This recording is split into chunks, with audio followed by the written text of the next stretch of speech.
Hey, good afternoon, everyone, and good morning to those of you that have joined us from the States. If you've joined our webinars before, you'll know that I'll just leave it a couple of minutes just to let everyone join and settle in. I'm really excited. This is our monthly webinar with Rick from Atlas. And I did say on LinkedIn that you're one of my favourite presenters. So no pressure there, Rick.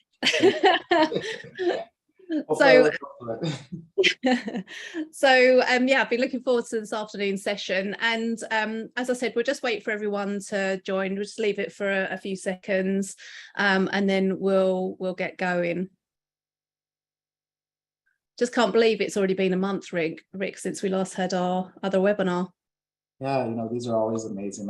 Education is really important. I think we have to make sure that the market knows that employer of record's out there, but also what to expect. So I think this is going to be a great topic. And, as we say all the time, we want it to be very interactive. So looking forward to a lot of questions that may come up. Yeah, definitely. Okay, so should we get going then, Rick? So today we're going to be talking about what to expect when partnering with a global employer of record payroll provider. So we've been talking about employer of record quite a lot, haven't we, over the last few months, and it's a really good idea, I think, really to talk about this and get an understanding of actually what should you be looking for and what should you expect when you do. So just to let you know, the webinar is being recorded. Please post questions in the chat box. So as Rick said, we really want this to be interactive, and these are why they are my favorite webinars, because it's more of a conversation with you rather than just presenting to you. Also, the recording will be sent to you post webinar, and it'll also be available on our website. So over to you, Rick. Do you want to introduce yourself? Sure. So Rick Hammell, founder and CEO of Atlas. We've been around for about 8 years. I can't believe it's been 8 years. It's been a whirlwind since then. But we provide employer of record services. But it's not just what we provide. It's our foundation of who we are. We started because I was the customer. I was in your shoes a few years ago, and I saw that there was a need, and there's a transformational requirement in how an employer of record should be supporting and enabling organizations for simplicity and global expansion. So super excited to talk to you guys a little bit about that today, and we'll go from there. Thanks, Rick. And for those of you that don't know me, my name is Melanie Pitsey. I'm the CEO of the GPA. Look a little bit different from that photo, but we've been running for coming up to nearly 10 years now. And it's such a great opportunity to partner with people like Rick and Atlas. So really looking forward to today. Okay, over to you, Rick. Yeah, so really quickly, we're going to start off with, excuse me. We're going to have a couple poll questions, you guys. We're going to want to make sure that we are being as interactive as possible. So please ask questions. We're going to try to get to all your questions throughout this webinar as well. Any question's a good question. We want to make sure that if you're thinking it, someone probably else is thinking it. So please ask those questions. We're also going to have some poll questions as well to kind of start the conversation. And if I pick on anyone in here, feel free to be part of that engagement here. We really want to make sure that we're giving as much education to this market and what you can expect when partnering with an employer of record provider. We're also going to talk a little bit about the future of work. We're also going to talk about service delivery. So we're going to talk a little bit about what Atlas does. And just remember when we talk about this, that every employer of record out there is a little bit different, but we want to make sure that you can understand kind of the expectations when working with an employer of record in different markets. So next slide. Okay. So, oh no, sorry, I was going to say we're going to go on to the poll now. So how many of you use or know what an employer of record is? So I'm just going to launch that now, and I hope you can see that on the screen. So the answers are yes, no, but interested in learning more. Rick, what do you reckon the top answer will be of this? Interesting enough, when I've had webinars or I've gone on stage and at seminars, I talk about employer of record. Most people don't know what employer of record is. It's something that I hear quite often. 7 out of 10 people say, what are you guys, where have you been? We've been looking for a service like this, but they didn't know about it. So it's something in the industry we have to educate more about what we are and how we're here to support companies. So I would probably say majority will say no, or if they're coming here, they know about employer of record, but they need to learn more about it. Okay, so I always have this magic number of the percentage of people that I like to answer the poll. We're just a little bit away from that. So if we can get everyone to just answer, that would be fantastic. And then we'll show the results. So just give it a few more seconds, and thank you to those of you that have answered the poll. Okay, we are at my magic number now. And I'm going to show the results. So I think it's a positive, you know, it's yes, 69%, no, 11%, no, but interested in learning more, 20%. So it's 31% that's no. So maybe, Rick, you're doing a good job getting the word out there. Hey, it's a win for the team. I like to hear that. Education is really important. I think that we have to do more of it. And it sounds like the industry's been doing more of that. And I know it's in partnership with the GPA. So that's great. It's great to hear. So let's dive right in. Okay. So what has changed in global hiring trends? And Melanie, if you don't mind going to the next slide. Right now we know post-COVID, the world has become more remote. It's remote first with a lot of employers. And it's not just because they've seen, during COVID that remote work actually works. A lot of studies have shown that employees actually have more productivity working from home. They had a lot more flexibility. The hour of commute that they had going into the office, the hour of commute they had going back home, they were using those hours to actually do work. And so those were really important trends and where organizations have seen that flexibility with employers and employees.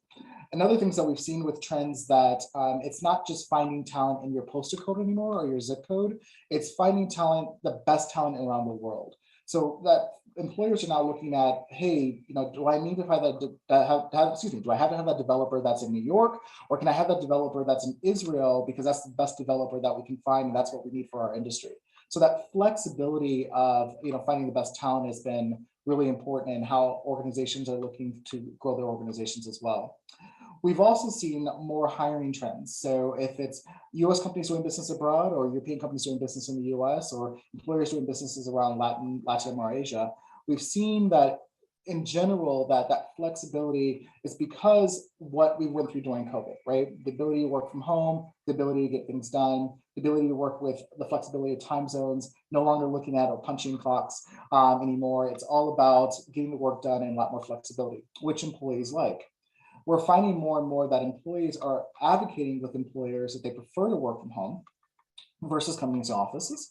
Now, that's not all employees, but that is a big portion of what we're finding in the industry as well, is that most people want to work from home. Now, as employers, we have to think about how do we be a competitive employer, but also make sure that we're fully compliant in those particular markets when we do that. So think about that employee that's maybe lived in New York, but decided to move to Toronto, but still wants to work for the organization, but wants to be remote. But that employer does not have an entity in that country.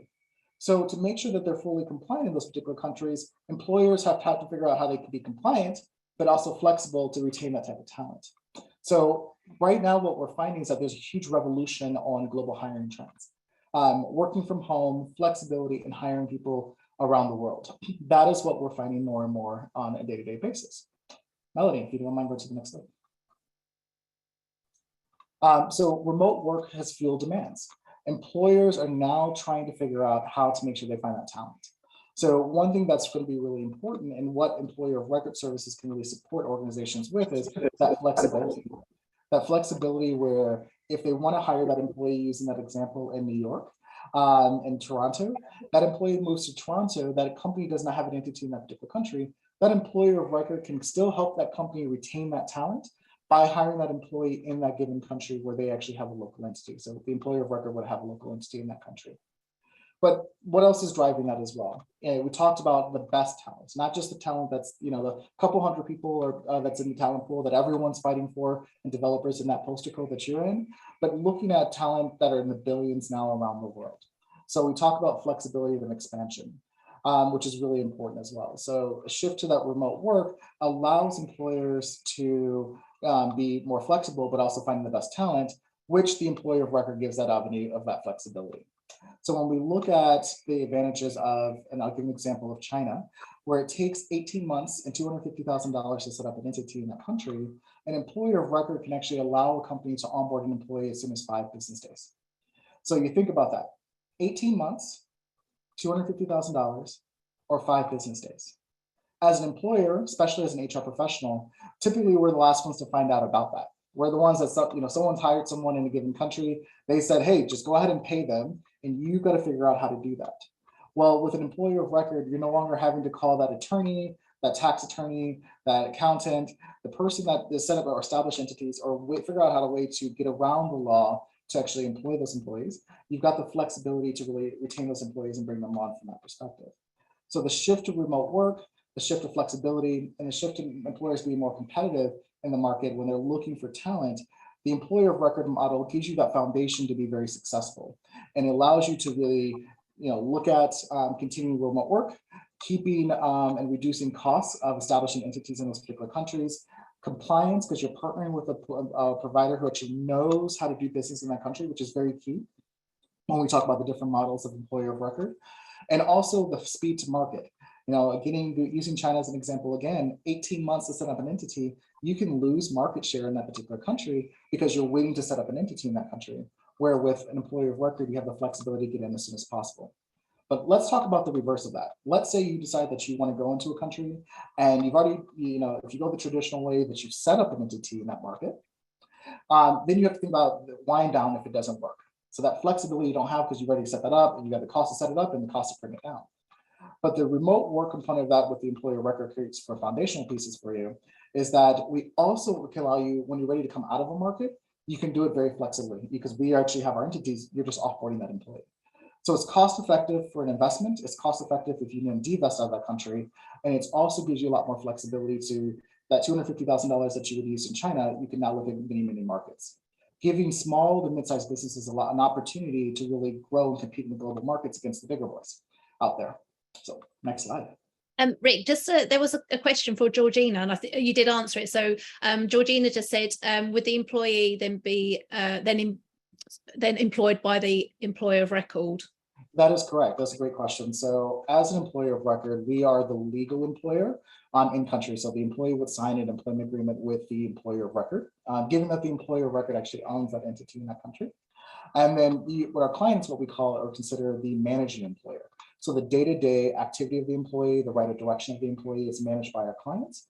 We are the legal employer in all essence for payroll, taxes, and the benefit administration, onboarding and offboarding. So we make sure that you're fully onboarded compliantly, registered in those particular countries with Social Security if need be, or pensions.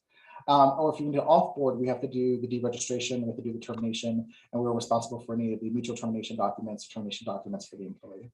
So we're really there as a back office support for our clients. For our clients is really focusing on what they do best, which is running their business. And we are doing the back office HR support and making it a little bit easier for you from that perspective. A great question, Gina. We have another question. Do you want to take this question or do you want to move on? Let's look at the question. So Melanie, do you mind reading out the question? Yeah. So if the EOR has an entity in a country, then they assume the payroll obligations. Who is then responsible for payroll penalties if things go wrong? What about economic employer rules? Does this not mess up double tax treaty exemption? Also, if the person is a senior exec, then their presence can trigger AP in a third country, regardless of their employer of record. So how do you handle that? So it's a huge question. That is a phenomenal question. I'm going to try to break that down. So really quickly, so yes, the employer of record, we assume all payroll obligations as the legal employer. So if we make a mistake, then we are actually responsible for that because we are the actual legal employer from that perspective. If for any reason there's something that's provided to the employer of record that is incorrect, so our clients provide if there's a pension, or I'm sorry, if there's a bonus, or if there's any type of variable comp, or if there's commissions, those are provided by the client. And for any reason there's an issue with the information that's provided to the employer of record, we take that information, do the calculations on that. But if it's incorrect and it becomes an employee issue, the client does assume that liability because then we have to recalculate from that perspective, and then we have to then present it. But that's something that we work with the employee and the client on. But in regards to if there's a penalty based on all correct information provided to the employer of record, and we make a mistake, then absolutely we are the ones that are responsible from that perspective.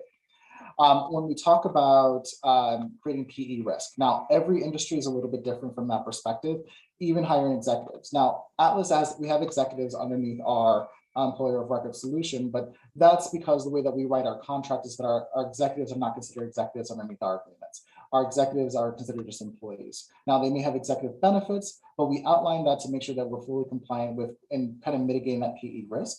One thing I always would suggest if you're concerned about PE risk is that when you're partnering with an employer of record, one thing you want to do is work with that employer of record to create the employment agreement, but then work with your tax attorneys to make sure that they're fully comfortable with that notion as well. So we have many clients where they've decided to either do an acquisition and they want to keep executives in that particular organization, but they do not want to set up an entity.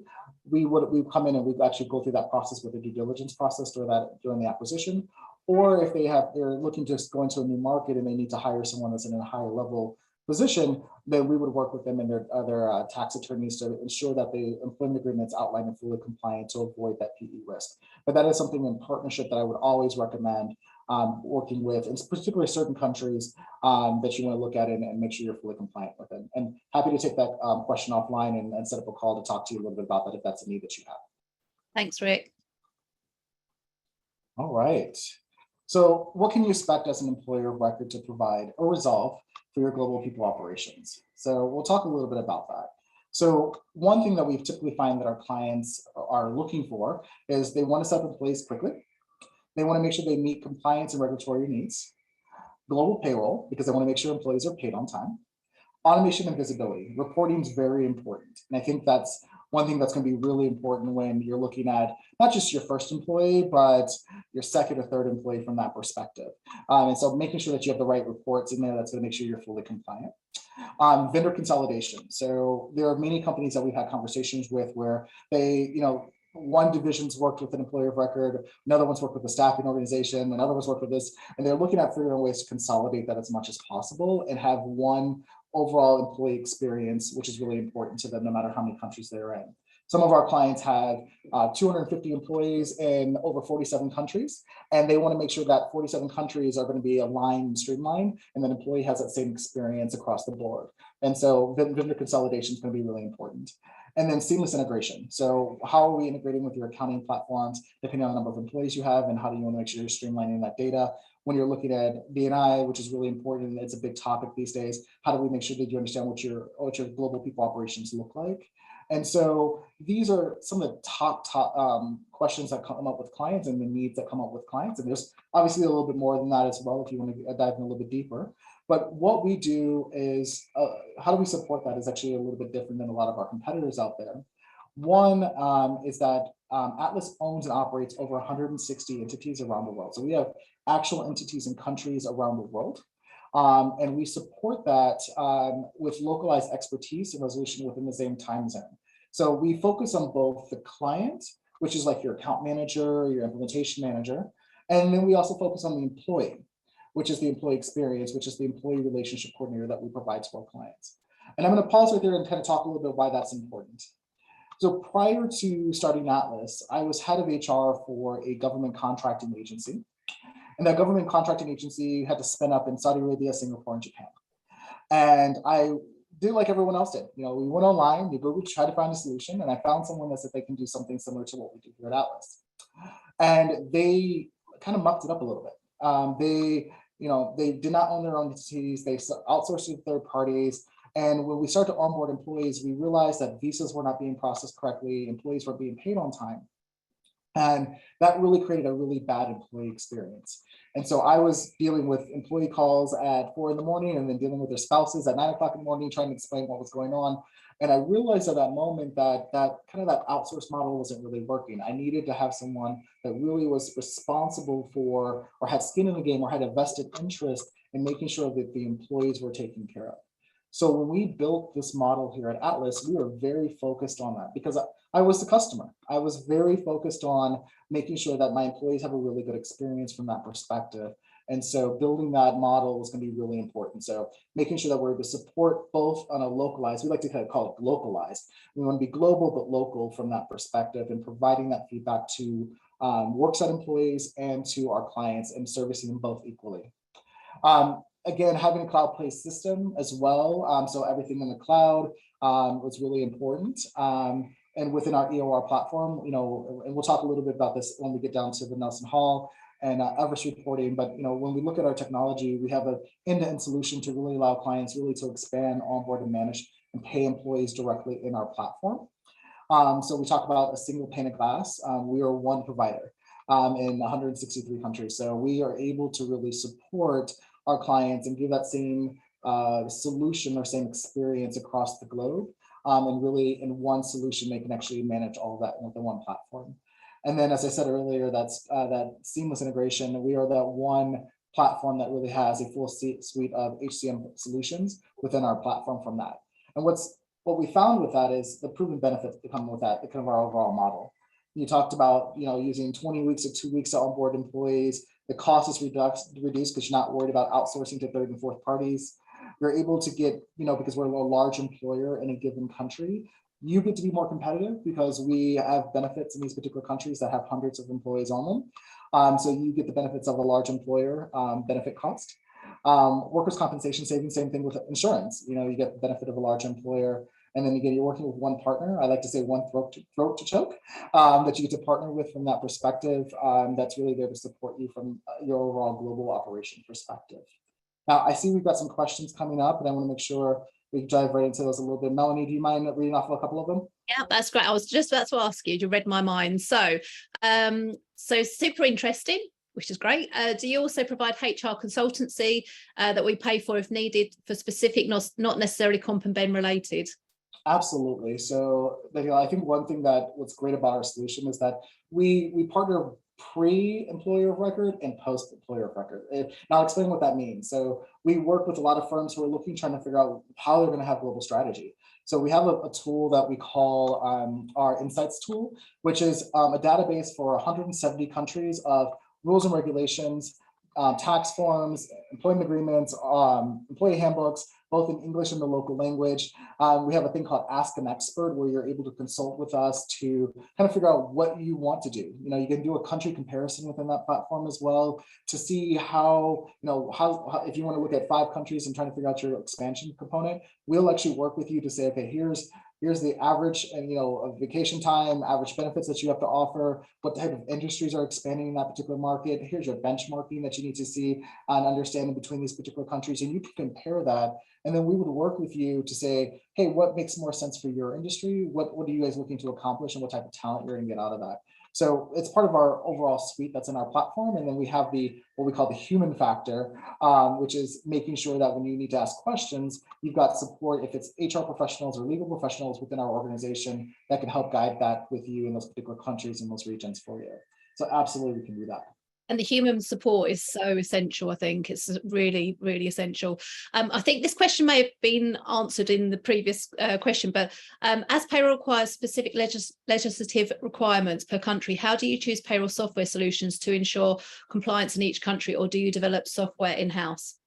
Yeah, so developing is really important from our perspective. So I'll take a step back and say how we actually came into when we built our business. So we didn't build our business initially on technology. We built it on understanding how to do business in those particular countries. So as we set up entities in every single one of our countries, and this is why the direct model is so important, is that we went out and we established the rules and regulations of those countries. So how to onboard and offboard employees in Brazil, what the taxation requirements are in those countries, what are the insurance requirements, and we built our processes based on that in each country, and then we built our technology on that. So it's been an evolution of how we've gotten to where we are as an organization and our success because of that. It wasn't just building the technology and then saying how we're going to make all that fit.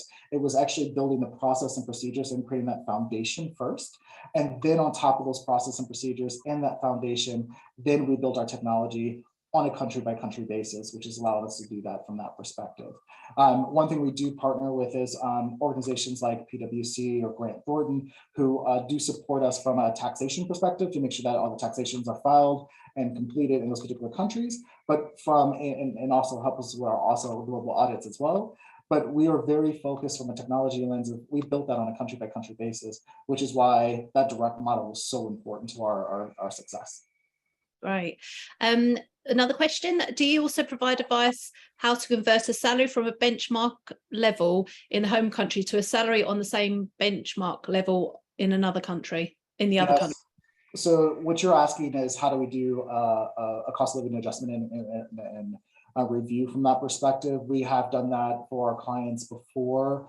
We've seen a lot more of that with some of more in our government sector, especially with employees who are going on CONUS projects, but we have done that in some of our commercial side as well.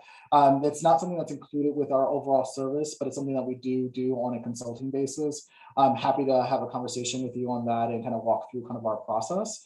What we would want to do is understand a job description. We're going to want to see what you're currently paying from a salary perspective, what you're looking to still offer in that given country as well. And then we would walk through kind of what type of employer you want to be. So do you typically fall within the 50th percentile, the 70th percentile, the 95th percentile? And then we would help build that overall strategy with you in that particular country based on the roles that you're looking to put in place. But that is part of our overall consulting part of our business. It's not our standard, but Danielle, I'd love to talk to you about that if you want to reach out to me, put some time on the calendar and we can put that in place. Okay, do you want some more? We've got some more questions. Do you want me to carry on? Yeah, let's keep the questions coming. Honestly, I love these webinars because I love Rick and the questions. It's just brilliant. So keep asking questions.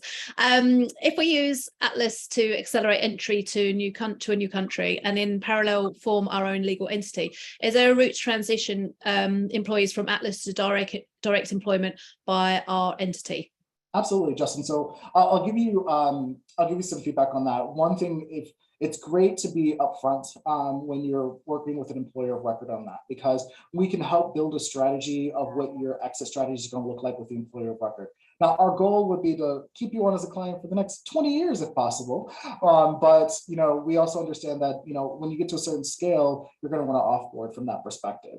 And so we are able to help you with that and kind of look at what that transition plan is going to be. It's not always establishing an entity. And I'm telling you this from my own experience. It's actually setting up the entity and doing all the registrations that you have to do in those particular countries. And one thing, Justin, you're going to want to also think about is if it's in Europe, for example, that you're setting up your entity, there's a rule called TPay that you have to apply with as well. So when you transfer employees, you have to remember that you have to give benefits that are equal or if not better in those particular countries, particularly in Europe. And so as you're going through that process, working with an employer of record to help you with that and coach you through that and making sure that you have everything established before you transition those employees is really important. If you don't have that communication up front, you do run the risk of having mistakes, which then becomes more liability on your side because you didn't transfer and have that fully compliant before you did that. So absolutely happy to partner with you on that. Again, happy to set up a call to kind of talk through that. But definitely want to say, if this is your goal to work with an employer of record and then transition at a later date, we should look at that at the beginning so we can look at an action plan to make sure that you're set up for success at that point. Thanks, Rick. And Michael, we'll put you in contact with Rick so that you can sort something out, because that's another question on here. The last question we've got here is, what is more critical for clients, price point, or in how many countries does the employer of record have their own entities? Yeah, great question. So I always recommend you should never go off a price. That's, you get what you buy sometimes from that perspective. And I've had a number of conversations with prospects and clients with that we recently brought on because of that. You want to make sure you're working with someone that actually knows how to do business in those particular countries. And you can use data points like a Nelson Hall, like a Everest, like a GPA, who can help you with answering those questions and helping you guide to the right employer record partner. Because what you want to do is you don't want to buy cheap and then you have a problem. Again, remember, the person that you're looking to service the most is your employees. That employee experience is really important. And an employee can either stay with you for the long haul, and if that experience is great through the employer of record, then they'll be there for a while, because that's the experience they get. But if the rule of thumb, if you mess up 2 payrolls, you're kind of out the door from that perspective. And so making sure that you're working with someone that really understands that business. And I always like to say, think about yourself in that predicament. If you were onboarding and someone said they don't have a particular benefit or a particular pension, or they don't know this particular tax form that's a standard requirement in that country, that's not going to give the employees confidence of what they know what they're actually talking about.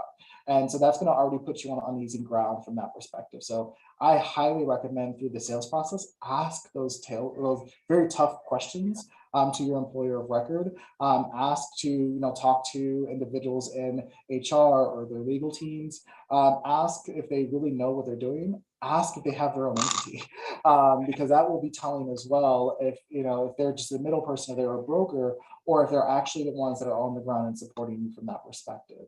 So these are questions that I would highly recommend that you connect with. And like I said, I don't know who that is because it's anonymous, but if you have questions, again, feel free to get our contact information, kind of walk you through that process. I believe in the philosophy, I started the business to help people.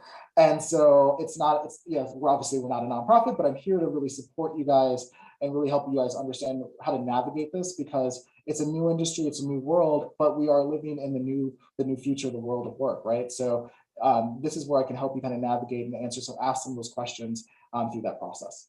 And actually, it's a really hot topic at the moment, especially in the press, where employees haven't been paid correctly or been paid at all. So not only is it important for employees, obviously, to get their pay correct and to be paid on time, but actually you don't want that, getting into the press as well, do you? Because that seems to be something that the company, press are picking up on. Yeah, I think I'll add something to that, Melanie. I think that what a lot of employers don't realize, like especially when you think about I'll pay them as an independent contractor, or I'll figure out a way around it until we set up an entity, is that it's fine and dandy when everyone's getting paid and it's fine. But there's a situation that recently came up with a prospect that I'm talking to today, who their employee now has to go on maternity leave. And they've been paying that individual as a contractor, which means the Social Security contributions were not made to the particular country because they were paid as an independent contractor. And now the employee is saying, well, I actually am an employee. I only work for you guys. I have an email address. This is a risk behind that, and I want my maternity benefits. And so it was great for the year and a half that she was working, but now she's got to go to maternity leave. And that in many countries now, paternity and maternity are the same benefits. So that can work for any type of employee. So you got to think about it's not just like insurance. You don't get insurance because you expect an accident. You get insurance just in case, right? And so making sure that you're looking at a partner and establishing those relationships up front so that you can make sure you have security that it's being done the right way. And the one thing that the employer of record does is we take on that liability as the legal employer. We make sure that's fully compliant. We make sure that those taxes are paid. And if for any reason there's an issue with that, we're responsible for that. So that employee that says, I'm on maternity leave, I need to go to Social Security, and for any reason their Social Security wasn't paid, that's the liability of the employer of record, because they should have made that responsible. We were responsible for that. So it's something to think about as well when you're thinking about your overall people strategy. Let's say you're going into China, that 18 months, you can still use an employer of record until you're ready to set up that entity. So it gives you that flexibility. Okay, that's the last of the questions for now, but please keep asking. Perfect. So let's go to the next slide. So I talked a little bit about this. I got really passionate about it. So I'll just quickly go through this slide. But the employer of record model has significantly grown over 700% in the last couple of years.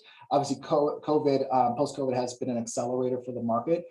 There's been over a couple $2 billion invested into this market. Atlas ourselves, we just raised our $200 million raise 4 weeks ago now. So a lot of investments coming in. A lot of investors are seeing that this is the significant way to go. We have a lot of investor PE firms that we work with in supporting their M&A structure and looking at and working with their portfolio companies and trying to figure out how to expand. And so it's something that a lot of companies are starting to see. It's a need. It gives the flexibility, as I mentioned earlier, and it really does allow them to have that ability to really truly be a global employer.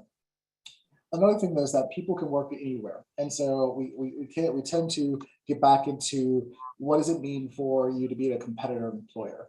You're looking for talent, and that talent says, I want to work for you guys, but I want to work from home, but I live in Dubai. That is how we're able to support. You can still bring on that talent, where before you would say, well, we don't have an entity. We either want to relocate them to where we're at, or we got to figure out how to pay them as an independent contractor. Now you have this tool, this employer of record tool, that allows you that flexibility that you need. So again, giving you guys being a lot more agile in your overall global people strategy as well. And then, one thing that I think is really important is that, again, getting back to the employee experience.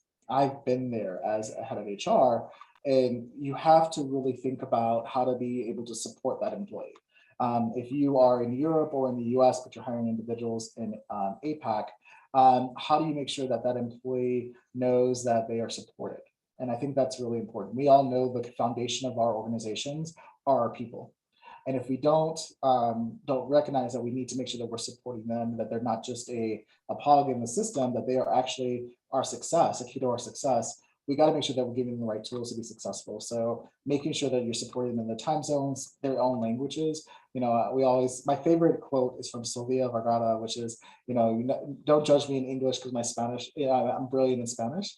So how do you make sure that you're supporting your teams in their local language? Localization is really important. So having a partner who really can do that in local language and support and partnership, and to make sure your employees are taken care of, I think that's really important. So having an employee of record that has that gravitas from a language to country expansion, that's going to be really important from that as well. And that truly drives change in your organization.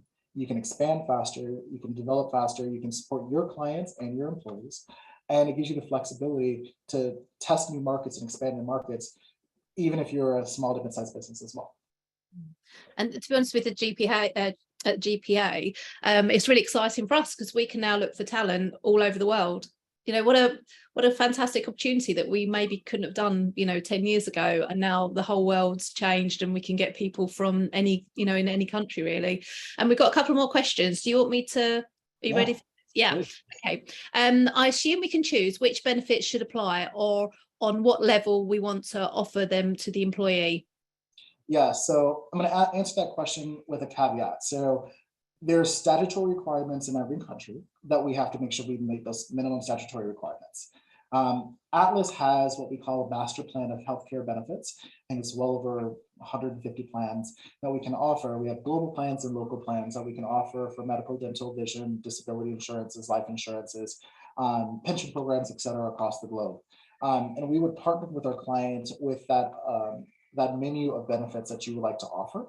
We do have statutory requirements and limits that you do have to offer, which we outlined to you, but you have the right to choose those benefits. Now, you can choose a baseline of benefits that you would like to offer to employees, and employees can buy up into additional benefits if they want a higher level of coverage, but we would outline what the rules and regulation is by country and what you need to do from that perspective. But absolutely, when you think about your organization, what you need to offer and what type of level set that you want to be as an employer, that's the best part of working with a direct employer of record. We have the benefits in place. We're a much larger employer, so we have better costs from that perspective, and we're able to come to you and say, okay, here's your menu. What would you like to select, and how can we customize a benefit solution for you to be competitive and be the employer that you want to be in that particular country? So absolutely. And is there a minimum? I think that's the next question that just popped up as well. Do you want to read that one, Melanie? Yeah, is there a minimum period or number of employees before we can work with you? And if yes, what is it? So yes, our minimum is one. One employee. So we will start with one employee with you guys. We expect many of our clients to expand. I can give you a couple of stories of what I've seen that happen. I had a client who came to us, and give or take, actually the country was China. And they said, we're only going to use you guys in China. It's only going to be China no matter what. And they had an issue. It was a compliance issue. We got it resolved in 3 days for them, got that employee onboarded. That client then came back a week later, changed their entire global strategy because they realized how simple the employer record model was. Today, and this is 8 months ago, so within 8 months, they went from one employee with us in China to over 35 employees with us over 10 countries because they wanted to change, they changed their global strategy because of that. So a lot more flexibility, and we're happy to just work with one because we do expect our clients to expand once they see how simple the platform is. And then our minimum period is 6 months. And the reason why we have a minimum period of 6 months is because we're not a staffing organization. We don't do temp programs, but we do say 6 months because we want to make sure we're truly showing that these are full-time employees with us. We're not a temp agency, it's not employee leasing. So we want to make sure it's very clear from that perspective. We do understand that, employees resign and things like that, and we understand from that perspective. But our goal is to build a long-term relationship with our clients and not to be seen as a temp agency. Okay, thanks, Rick. And just to let you know, as I said at the beginning of the webinar, it will be available to view on our website, but we'll send a link, and also the slides will also be available. Do you want me to go to the next slide? That'd be great. So I like to be transparent in the industry, right? We've recently had some surveys that went out in the industry from Nelson Hall and from Everest on kind of how they viewed us, how they viewed everyone in the industry. And you'll see some of these names that you probably recognize as well, and where Atlasville has landed from technology and services related and top 2, and as a leader in all 3 of the categories throughout all the programs. So through third parties, we are seen as a leader. A lot of that has to do with, although we're newer than a lot of our competitors. So you'll see like on the right-hand side, we're farther to the right, which means we're a leader, but we're a little bit smaller than them in that particular case. We're there really as a leader, we're transforming this industry. So partnering with someone that really understands this industry and how we're partnering and how we're expanding, it's really important. And we are the only one in our industry that is 100% direct, meaning that we are the only ones that operate with our own entities around the country, around the world. And we do not outsource to third parties from that perspective. So, and we're still the only ones at our size that are that. So next slide. So we talked a little bit about the direct and indirect models. We talked about service delivery and the topic here, the webinar. So I think it's really important. And hopefully this graphic is pretty clear what the difference between a direct model is and an indirect model. The benefits of that again is speed to market, because we're not outsourcing third parties. So we don't have to go out and find our partners, and we have to figure out how they want to onboard and their experience and how to communicate with employees. We own and operate that. So because we own and operate that, it's a lot faster. We can onboard as quickly as possible. So that example, that client who had an issue in China where they had non-compliance, we were able to onboard that employee within 3 days, because it was really important to make sure that they were fully compliant again, to improve that employee experience, and got them on board really quickly. And we can do that because we're direct. Lower cost. So because we're not paying a third party, you're not having to pay fees between a third party or local party and then the fee of the employer of record that you tied up with, that you contracted with, and then your organization. We are streamlined, so we don't have third party costs from that perspective. Fully compliant. And this is the one I think is really important as we talk about this. As we think about compliance as an organization, because we're direct, we have a vested interest in partnering and making sure it's done right. Because if it's not done right, it affects us and all of our clients, because we are one employer from that perspective. And so that invested interest in compliance is really important when you think about the direct model, because we have the skin in the game, we have the vested interest, we've got to make sure it's done right. Expertise, we talked about as well. We know how to do business in those countries. We have teams in those countries and supporting around the world, and languages as well. And then secure data, having our platform, our tech team is just absolutely amazing. Now, I'm a little biased when I say that, but the tech stack has just been amazing. We've got a lot of great reviews from our tech stack Atlas, and it's just based on that overall processes by country, the experience that we brought in. We brought in some of the top developers around the world and industries from organizations that you probably have heard of, and really built out what they said that they should have been doing at the other companies. They wanted to do it here, and we allowed them to build that out here. So it's just been an amazing organization from a tech stack and secure data and how we're managing that. Now, the indirect model, I think, is something important because there are employer of records who stick by this, and they're very focused on making sure that that's the model they work on, because they want to be that broker in between. But there are some challenges that come with that. And again, being the client before, and part of the reason I was invested to even or inspired to even set up this entity for this company was I've worked with third-party providers before, and I talked about that overall employee experience and my own experience. I remember getting up at 4 in the morning every day and having to deal with emails consistently because of all the issues they had because their partner wasn't doing the job. And so there's some challenges that come with it. There's little visibility, you don't always have communication. I remember having to demand to get in front of their client, their third parties from that perspective. And sometimes those third parties have third parties. And that just creates a chain of possible mistakes or errors because it's done through so many different partners from that perspective. Difficult to scale because you want to talk about the overall streamline overall employee experience and your own experience as a client. And you want to, and because they have different solutions, it's not all in one pane of glass. So having that the data that comes in from the country, from one partner to another, one may not look the same, so your reporting may not look the same. It just creates a lot of challenges versus the direct model, which is, again, one provider, one solution, one goal, and one overall experience, which is like I like to say. I was going to say, with the GPA, some of our members have the biggest frustration is not being able to speak to the person, the person that deals with their payroll or whatever it is, and also the time difference. And also, if there is a question, with the third party, is that, they've got somebody who wants an answer to a question. They've asked that question and it can take 3 days, 4 days, and a week, or even longer to get that response. And I think I've had members that have come out of global payroll because they couldn't handle the pressure of how long it took sometimes to actually get the answer to their question back. And I think it seems so simple, but it's a really important thing to think about. How long will it take to get a question, the answer back to your question?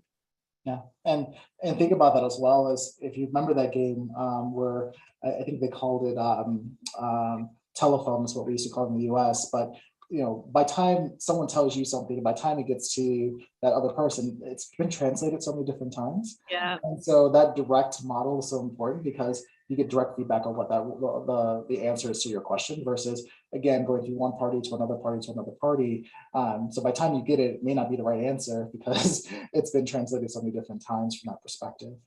I do see another question that came up in who's our main competitors. I would say, it's such a greenfield market right now. Everyone is growing from that perspective, but everyone's very different. Everyone has different models because they're trying to figure out what that looks like. So some are hybrid where they have both direct and indirect. Some are 100% direct. Some people, indirect. Like us, we're 100% direct. Some have technology, some don't have technology. So it's really, I think the competition's out there, but I don't know if we have a main competitor because it's just such a nascent market right now, and we're all just kind of growing from that perspective. So, okay, next slide. Yes. Okay, so poll. Well, let me just go to the poll.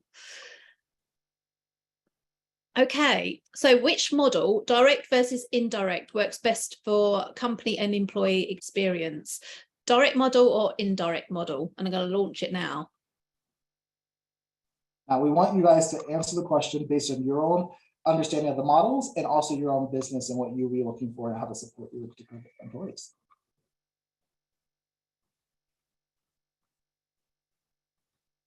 So what do you reckon? I'm staring at the results. Sorry, Rick. What do you? I'm a little biased. I can't answer that question. I'm a little biased, but I would love to hear what everyone's thinking. But I'm a little biased. I was actually really impressed. But we're not at my magic number yet, so there's a few people that haven't answered. It's just literally one button. So if we can, a few more seconds, please, and if you can give it a go. But there's definitely a clear winner. All right. Okay, a few more seconds. Okay, so we'll end the poll now and I will share the results. So there you go, direct model, 95%, indirect, 5%. Wow. So I'm a bias, but I also vote for the direct model as well. I think it's really important. You hear me harping on this a lot, but I have to repeat it because I think it's very important that we gotta think about the employee experience and we gotta think about your overall experience. And again, making sure you get the right answer from the right people at the right time. Again, I built this model. I remember we were the first ones to be direct. And I remember when we came into the market with the direct model, everyone was saying, why would you do that? That's not how the industry is built. And I like to compare it, I know Melody, we talked about this before, is that sometimes it's the tortoise or the hare. And we took the harder route, but we did it that way because we knew that this is the way that we have to go. And in the last couple of years, we've started to see a shift in our industry that now people are trying to figure out how to do direct because they realize it's a competitive edge, but also it's really important from the overall experience because you're only as good as your partner. And if your partner continues to mess up or not provide that service or not fully compliant, there's a component to that. And one thing that you have to remember is the partner doesn't have a contract with you. It's the company that you decide to partner with. So their partners or the third parties or the fourth parties are in contract with you, so they have no vested interest from that perspective. So that direct model is just another reinsurance to clients and prospects and employees as well, that there's a vested interest to make sure it's done right, and that you're partnering from that perspective. So let's go to the next slide. So I'm going to quickly go through the last couple slides. I'm looking at time here, and I want to make sure we get more questions asked. So if anyone has more questions, feel free to put them into the chat, please. So how does Atlas simplify global people operations? So some of it we've talked about before, but Atlas really believes in enabling innovative leaders to compete in the global economy. And what does that mean for us? Think about it. When we think about global companies, we think of the Coca-Colas, the IBMs, these large organizations with lots of money. But I think about global organizations as that startup who's looking to hire talent, that first person they hire in a different country. I think of that innovative organization that maybe is at 50 employees and they're looking to do some expansion. It can be anyone. And because the historical or the traditional way of doing it, I'd say the brick and mortar way of doing it, is to go out to your tax attorneys, to your lawyers, to kind of build out these entities around the world. It was cost prohibitive for many companies because it didn't make sense. Again, using that example of China, that $250,000 of share capital that you can't touch for 18 to 24 months when you establish an entity in China, that can be cost prohibitive for companies and their cash flow. And so looking at alternative ways to expand your business is really important. And so giving you that flexibility, giving you that foundation is what's going to help, has been able to allow companies to expand and accelerate. I have a company that we partnered with before who came to me and said, you know, I would never have had the opportunity to grow this business the way that we have, at the speed that we have, if we didn't partner with an employer of record like you guys. And I say that because, you know, they were a startup. I remember when we brought them on, they had just 3 employees in their organization, but they knew what they were going to do. The owner has done startups before, but didn't have enough share capital to really go out the way that he wanted to, expand the way that he wanted to. And we decided to partner with him. And within about 2 years, they got to 50 employees in Germany, and then they got to about 35 employees in Bulgaria, and they had a couple other countries that had smaller numbers of employees. And that type of expansion that fast was because of our global locations, our compliance, our HR, our legal teams, our toolkits, but it really allowed them the ability and the time to go out to market, test a market, and expand in that market to really grow their business. Now, we still keep in contact with them constantly. They've outgrown us. They set their own entities at this particular moment, but they are one of the fastest growing companies in Germany now. And they are doing really well in Bulgaria as well. And it was because we gave them an opportunity. So again, that small to mid-sized business who needs an opportunity, that ability to really expand. And then we talk about knowledge. You know, during COVID, we've seen many employers, you know, laws were changing constantly during COVID. And so that knowledge base is really important. What you see online is not always factual. And so working with someone that says, hey, this is something that's coming up, let me give you some proactive news about it. This is what you need to do to mitigate that. That partner, that proactive partner that's in country that really understands it, is going to be really important. So that knowledge base is really key. And it's not just getting an email or getting a call, it's also within the platform. It's that knowledge center, as we talked about, our data insights tools, where you can track and get alerts of what's going on. And we have people that are managing that. So that's how we do that. We do it through technology. We like to say that we're a service-enabled technology organization because it's not just technology, it's not just service, but it's both, because both have to enable the overall human experience and what you're doing across the globe. So I'm very focused on supporting and partnering with organizations and their overall global approach. Melanie, can you move the next slide? Yep, there you go. So let's talk a little about service delivery expectations. I just want to jump. I see there's another question that may have come up. Melanie, do you want to read? Yeah. Okay. Do you work with all business sectors, including business where they have specific regulations for their sector, for example, financial sector? We do, and I'm happy to have a conversation offline with you on that. This has recently come up with a couple of clients regarding license requirements for those particular industries. But love to talk to you a little bit about what you're looking for in that.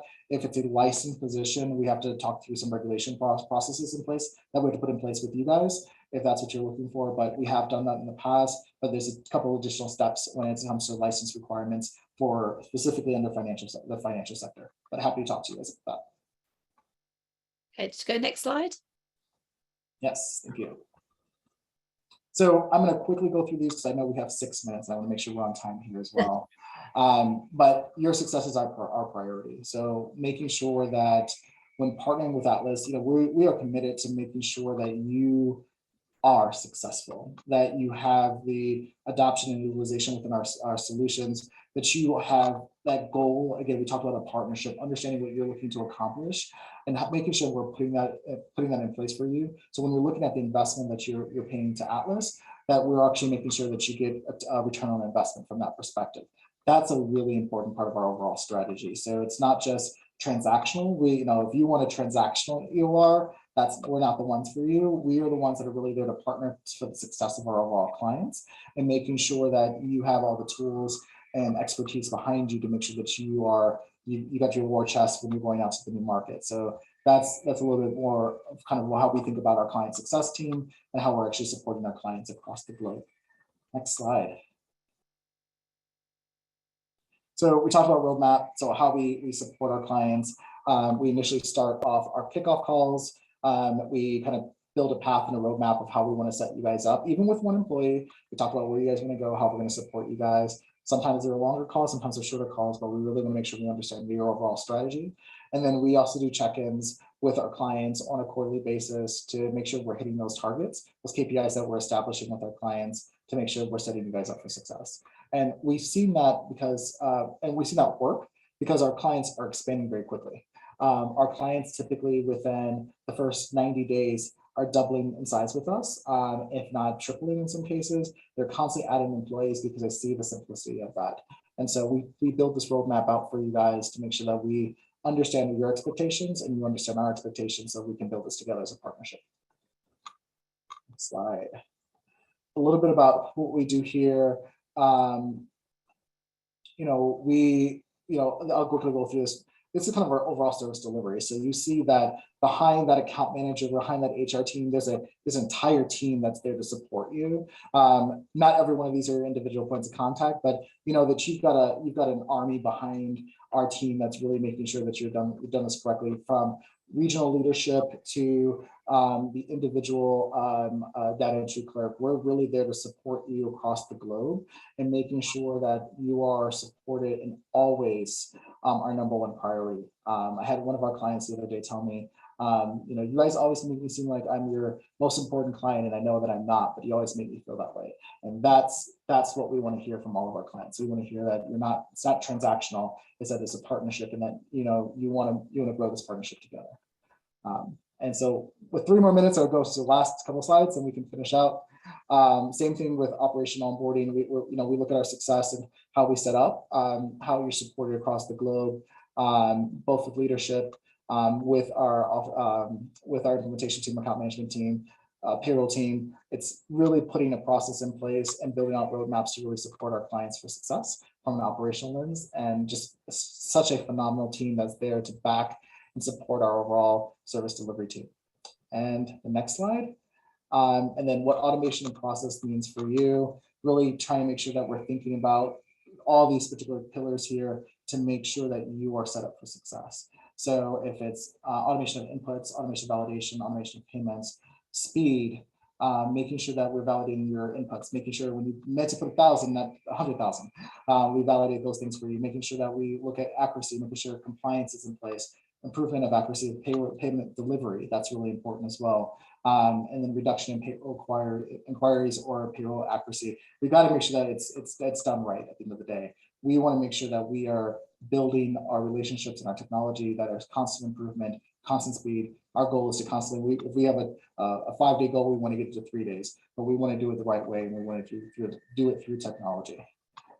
All right, that was a mouthful. So I wanted to make sure I got all of that out before we got to the last slide here. But was there any other questions that we want to answer? I think there's 2 that maybe came out 3. Yeah, so we have somebody said, anonymous, so sorry I missed this. How does Atlas work with payroll benefits departments within the parent organization?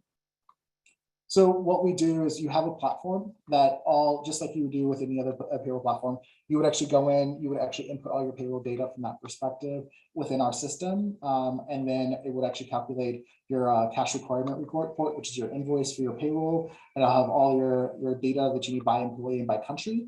And then it's funded. So either we do an ACH debit, SEPA debit, or you do a wire to us from a payment perspective, but it's very simple. You can actually process payroll within, I think the quickest you can process is 30 seconds because you just click a button that says no changes, or if you have changes, it can take roughly about 15 to 20 minutes to process payroll depending on the number of employees that you have. So it's a very simple process within our platform, fully automated, and all the reporting functions that you need from that perspective. So we're up to our time, but we've got a couple more questions. Do you want to answer those, or do you want to answer them offline? Happy to answer them if I know that we're at time. I see there's one about offboarding. I can quickly answer that one. Just like we have an onboarding process, we have an offboarding process as well. And so our goal is to really support our clients through a methodical way to offboard employees, make sure that we do it compliantly in each country. And there's a different process for every country, but we walk you through that process. Actually, during your onboarding call with us, we actually walk you through an offboarding process as well, so that you understand the expectations. And then we give that information to you guys through your kickoff calls. Well, thank you so much, Rick. I mean, I have to say, this has been a hard work week for me, and this has just finished it off nicely. So thank you so much. Such a fantastic webinar as always. We will be seeing you again in a few weeks with our next webinar, but I'll let everyone know about that nearer the time. If people want to contact you, are you happy for them to link in with you also? Yeah, absolutely. Please feel free to contact me directly. Brooks, I just saw your question about time and attendance. We have a time and attendance solution on our platform as well. Please get my contact information from Melanie. Happy to talk to you guys about that. Happy to set up a demo so you can take a look at it. But yes, we are able to support you. Our time and attendance solution is fully embedded into our platform as well. We need to do this for like an hour and a half, Rick. I think that's the future. I think we're gonna have to do it because it always ends like this. But thank you guys so much. It was a pleasure. Thank you again, Melanie. But you see, I'm passionate about this. We just want to make sure that we're doing it right in the industry. So thank you all. I really appreciate your passion, Rick. Thank you so much, everyone, and I'll see you soon. Take care.